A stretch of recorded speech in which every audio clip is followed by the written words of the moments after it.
Thanks, everybody. Welcome to the post-match press conference, South Africa and Namibia.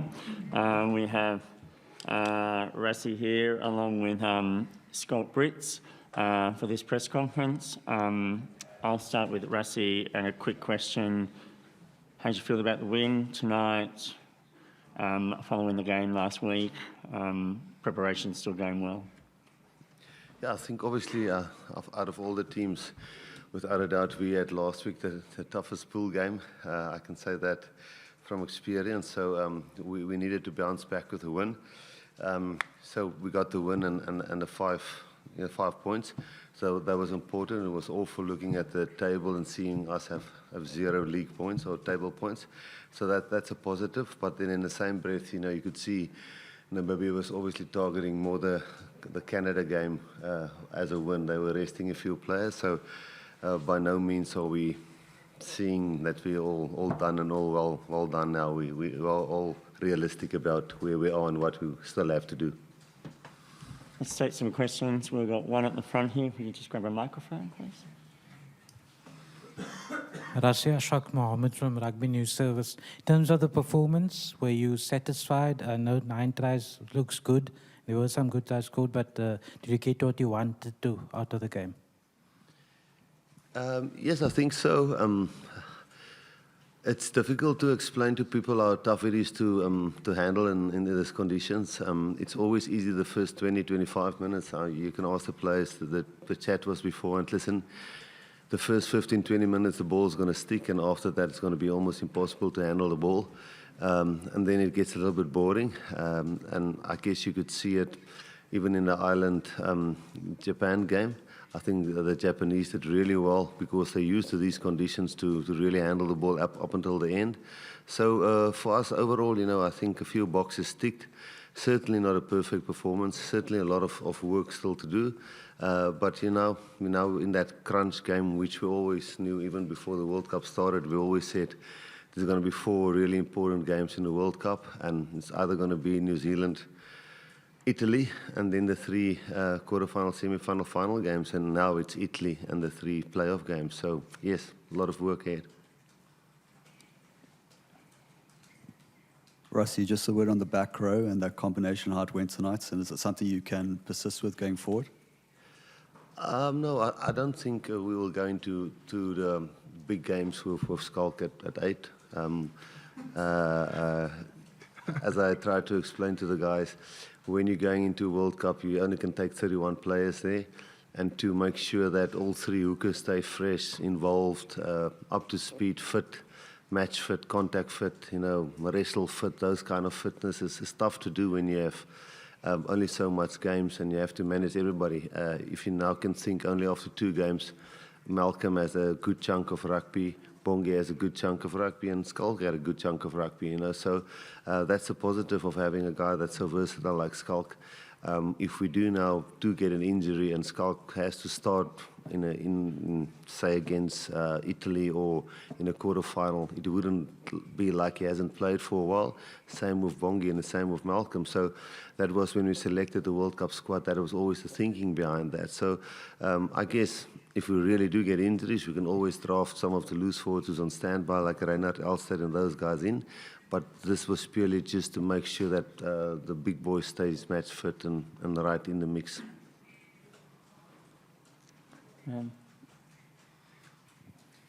Rassie, just in terms of Schalk's performance, really good around the park. It's going to be difficult to leave him out now that you've seen what he does offer in general pay like that.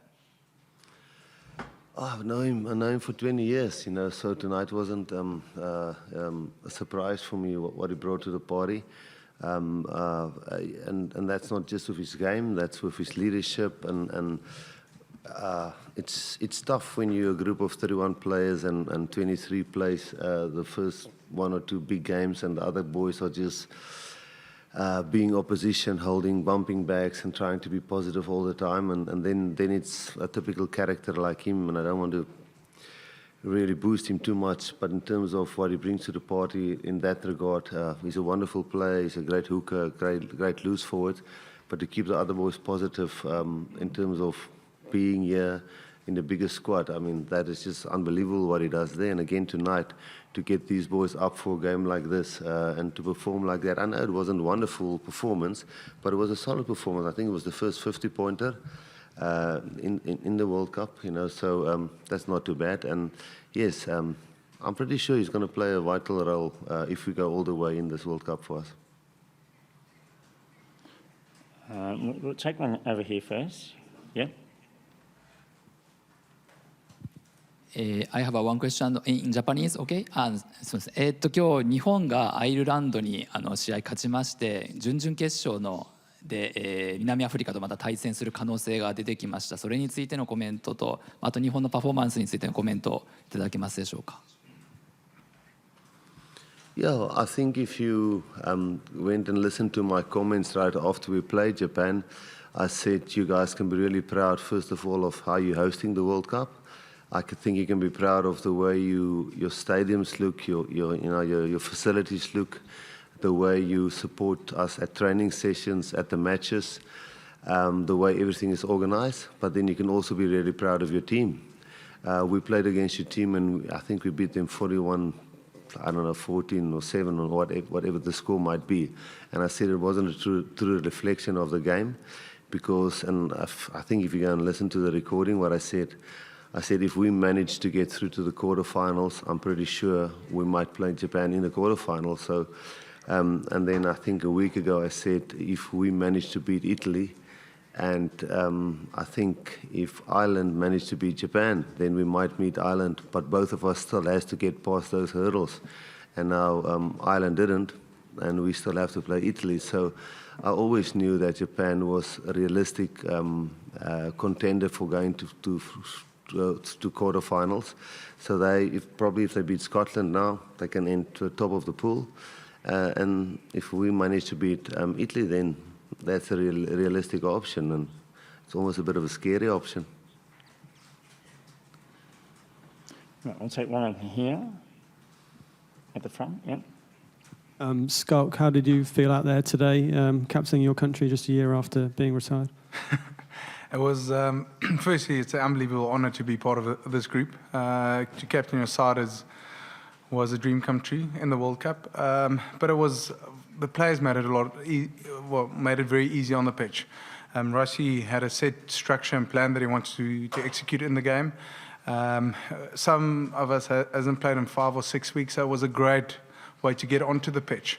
You could see there was a bit of match fitness or sharpness that lacked a little bit, but that is just, you can't, Alet or a fitness trainer has done everything possible, but to get sharp you have to play, and luckily we had a bit of an outing there. So it was great. The conditions are a bit different to what we used to, especially in the UK and in Pretoria, but it was an unbelievable experience in the game. I think just from a general analysis, I think we kept structure in the first half, lost a bit of structure in the second half, but in essence, it was a good day out there.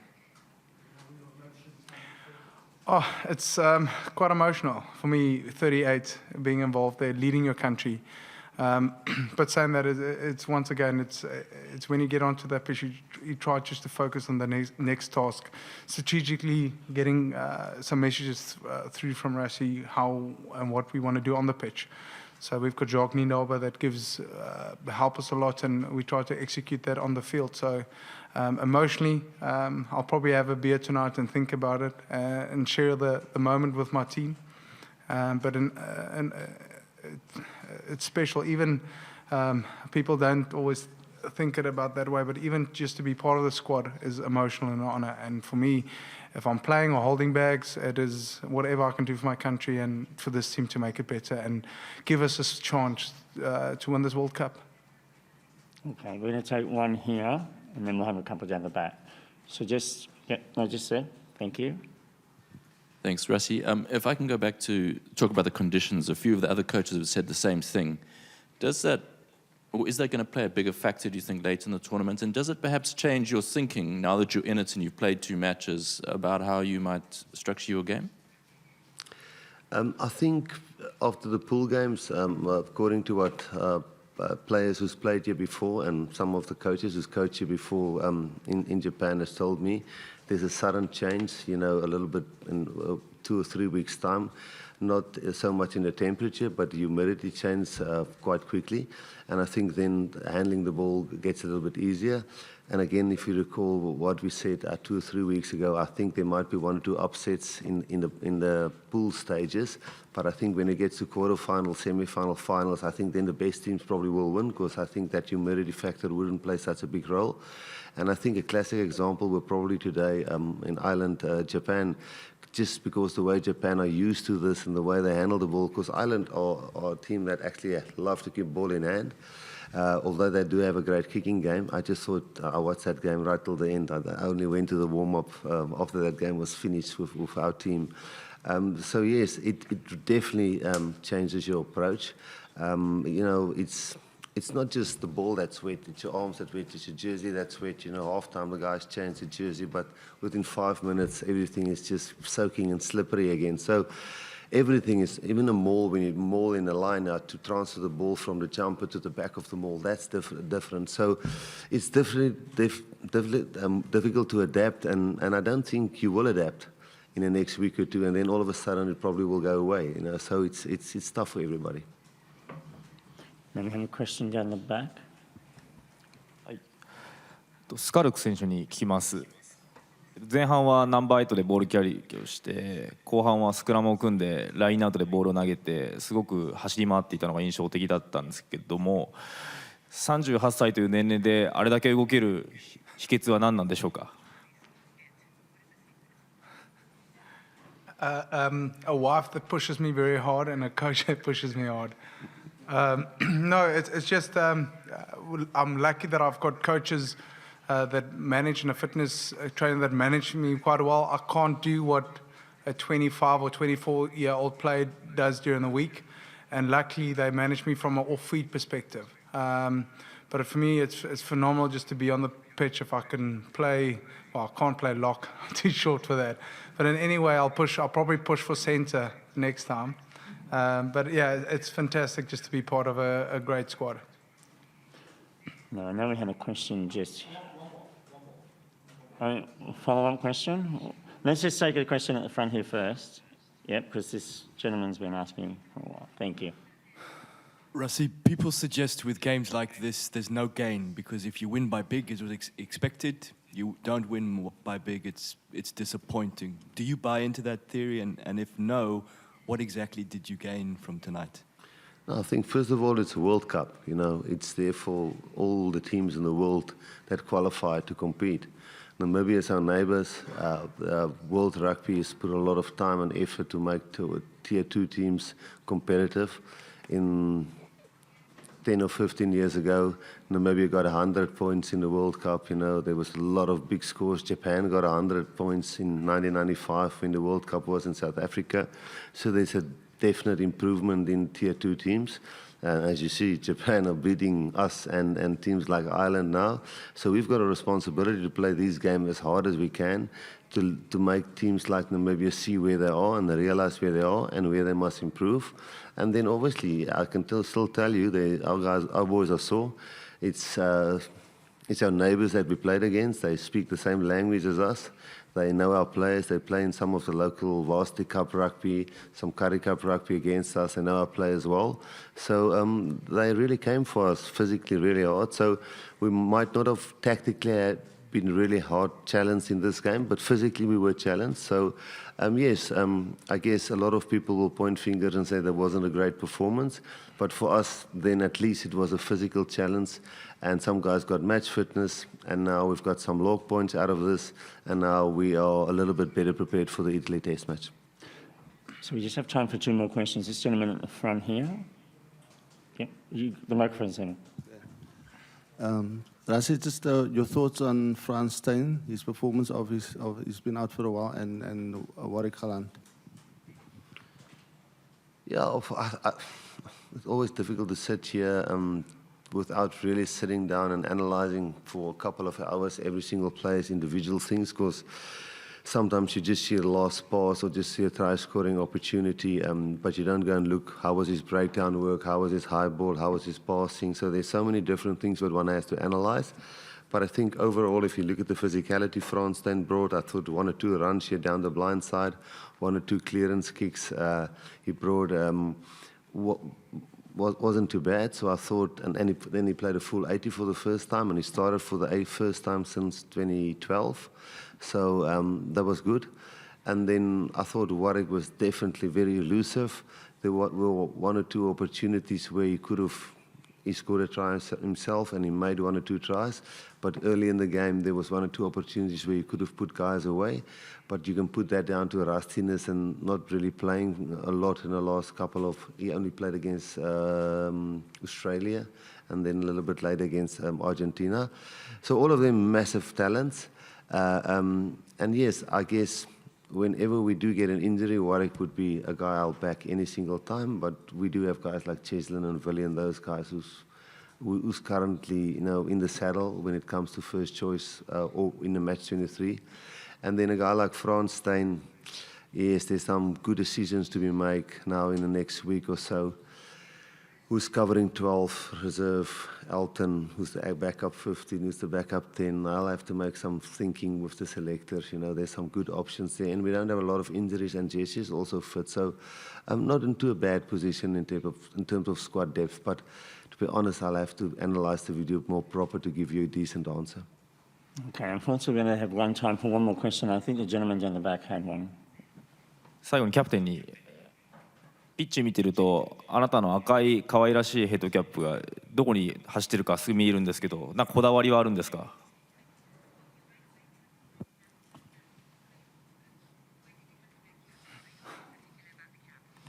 ？So that the coach can see him. When I started dating my now wife, she said the one thing she doesn't want is me to have cauliflower ears. So she's not a really rugby girl. So she said the only thing she doesn't want is me to have cauliflower ears. So that was a promise or the sacrifice I made is I'll always have to wear a cap. And the red color is my boys decided on the color of my cap to spot me easy. I've got 3 little boys, 7, 5, and 3. So they said, Daddy, I need to spot you. So that's actually the color and why I'm wearing a scrum cap. Fantastic. Thank you very much. Can we just finish off by saying, wherever we stayed, win or lose, last week we lost, this week we won.